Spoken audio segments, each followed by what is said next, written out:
여러분, 대손 충당금이 2배 더 들어간다. 이게 무슨 말일까요? 그들은 위기를 알고 있다? 여러분, 일단 이거를 먼저 한번 보시죠. 전년 대비 대손 충당금 증가율입니다. 98.87%입니다. 물론 올 1분기 기준입니다. 1분기. 여러분, 작년보다가 대손 충당금을 2배 쌓는다는 이야기잖아요. 왜 갑자기 작년보다가 대손 충당금을 2배를 쌓아갈까요? 그만큼 말입니다. 저는 위기가 커졌다 이렇게 읽고 있습니다. 규모를 한번 볼까요? 규모를 보면요. 2022년 1분기에는요. 3,017억 원을 쌓았습니다. 그런데 2023년 1분기에는 6천억 원을 쌓았습니다. 이게 5대 은행 기준입니다. 5대 은행 기준. 2배가 됐잖아요. 98.87%가 진짜 쌓아진 겁니다. 저는 이것을 보면서요. 지금 금융당국은요. 시장을 예상했던 것보다가 더 위험한 것으로 판단한다. 저는 이렇게 읽었습니다. 이게 금융당국 입장에서는 돈의 흐름이 어디로 움직이는지 이 흐름에 어떤 병목은 없는지 그 병목이 있을 때 금융의 어떤 위험지수나 금융의 취약성 지수가 얼마나 큰지 이거 보고 있을 거란 말입니다. 그런데 충당금까지 쌓으라고 하는 것은 뭔가 우리가 모르는 지표들을 이미 보고 있는 거고요. 그 지표 안에는 위기란 단어가 들어있다. 저는 이렇게 생각을 하는 겁니다. 그래서 금융당국이 관치라는 말을 듣고 있지만 어떻게 하든 이거는 쌓아가야 되겠다. 위기라는 게 그만큼 커졌다는 생각이니까요. 실제로 말입니다. 5대 은행의 재무 담당이나 혹은 리스크 담당 임원이 비공개 간담회를 개최했습니다. 비공개 간담회를. 이거 그냥 놔두면 안 되겠다 이렇게 판단한 거죠. 그러면서 말입니다. 지금 대손 충당금을 더 쌓자 이렇게 암묵적 합의가 이루어진 거예요. 여러분 이거 한번 보세요. 이거 지금 5대 은행이라고 했죠. 5대 은행이 지금 쌓아가는 거 한번 보세요. 2022년에 2022년은 3천 그죠? 3천이죠. 그리고 2분기에는 좀 적지만 3분기에 또 쌓아가죠. 4분기에 또 쌓아가죠. 지금 4분기는 1조 4,745억 원을 쌓았습니다. 그래서 이게 2022년에만 3조 2,342억 원 전체를 보면 8조 7,024억 원을 쌓았습니다. 많이 쌓죠. 금융지주도 마찬가지입니다. 금융지주도 보면 1분기에는요. 지금 쌓아가는 것을 보면 많이 쌓고 있습니다. 작년입니다. 작년 7,741억 원. 2분기는 1조 5천억 원. 3분기는 1조. 4분기는 무려 말입니다. 2조 5,838억 원이에요. 그래서 작년 한 해 동안 쌓은 돈만 5조 9,368억 원. 6조를 쌓은 겁니다. 그래서 전체 지금까지 5대 금융지주에 쌓여 있는 것만 하더라도 13조 7,608억 원입니다. 굉장히 많죠. 이렇게 쌓는 이유가 뭘까요? 이렇게 쌓는 이유. 위험은 그러면 어디서 느끼는 걸까요? 실제 말입니다. 위험을 느끼는 곳이 있습니다.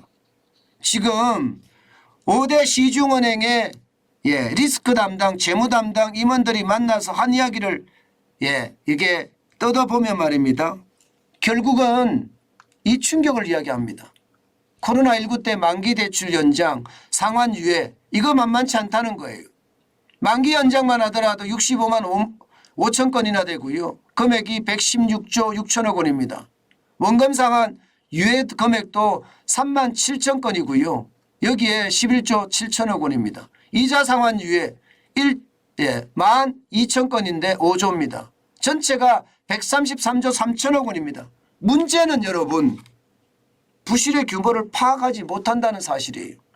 전혀 파악하지 못합니다. 왜냐고요? 이자도 안 받고 있잖아요. 133조 3천억 원에 대해서 이자라도 받아야 되거든요. 그러면 이자를 못 내는 사람이 얼마고 그 대출 금액이 얼마인데 이거 부실로 갈 가능성 크다 이렇게 판단할 수가 있는데 지금 말입니다.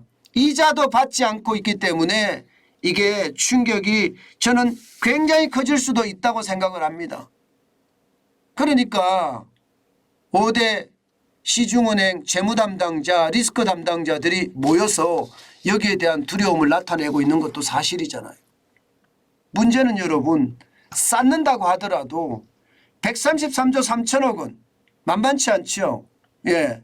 그런데 지금 쌓는 것은 5대 신용은행은 8조 7천억 원 정도 되고요. 금융지주가 13조 7,600억 정도 되거든요. 그러면 여기서 지금 부실이 얼마나 날까요? 부실이.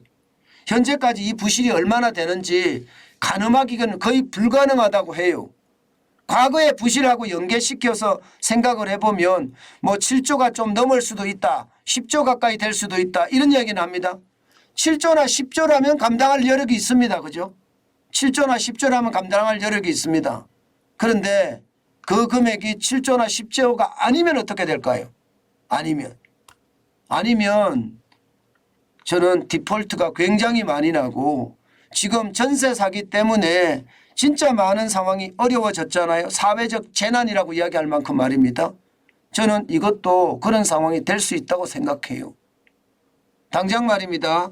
예, 이게 올 9월이면 이자 상환 문제, 대출 만기 문제 이제 시작이 되거든요. 어떻게 하든 10년이 됐건 20년이 됐건 갚기는 갚아야 될 거 아니에요. 그래서 대출 만기 연장이 결국 위기의 진앙지가 되지 않겠느냐. 지금 금융당국은 그렇게 파악하고 있는 것으로 보입니다. 제가 늘 말씀을 드리지만 우리 경제의 가장 큰 시한폭탄은 저는 대출 만기 연장이다. 이 말씀 드렸습니다. 그래서 2022년 9월 말에 옥석 가리기를 했었어야 돼요. 그러면서 필요한 부분에 대해서는요. 이게 이자도 받고 뭔가 구조조정을 했어야 된다고요.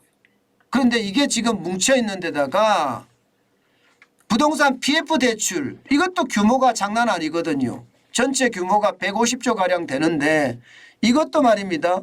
지금 시한폭탄 중에 하나입니다. 이 두 개는 언제든지 터질 수 있고요. 지금 코로나 대출 만기 연장은 아직 현실화가 안 됐어요. 계속 미루고 있습니다.